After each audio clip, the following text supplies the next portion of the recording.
Welcome back. Pretty awesome on this date in history.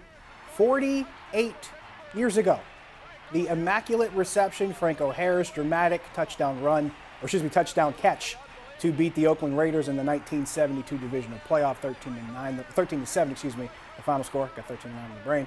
But there are people, Chris, who talk about this being arguably one of the greatest plays in NFL history. We know this is one of the greatest plays, if not the greatest play in Steelers history. Where do you rank this as far as one of the greatest plays in NFL history? I mean, I actually think it's number one. I think it topped an NFL.com or an NFL Network list of the greatest plays. I mean, it's a seminal moment in league history. It's one that I think everybody is familiar with.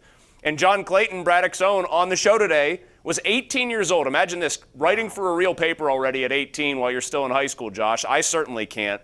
He straight up said to me that it was an illegal play, that from his vantage point in the auxiliary press, he straight away, he said, I was in the auxiliary press box, the ball hit Frenchie first, that made it illegal. I told that to an NFL PR guy who was standing behind me, why can't we get replay? That hit Frenchie first.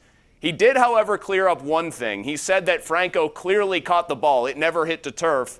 But don't worry, Braddock's own was raining on the parade today. But it's the most famous play in Steelers and in NFL history, and for good reason. But that's twice the Raiders in their history have gotten jobbed by unbelievably bad calls, apparently, depending on who you believe. And lastly, Josh, can I just say this? Jeremy Rehak of Murraysville here, yes, is umpiring along with sports talk radio. The only job where trying to get to the pinnacle of the business is the one where is like the position where you can be yelled and screamed at by the highest number of people possible. Very unique profession in that regard, I would think. I'd add hosting this show to that list, too. I'd put that there, too.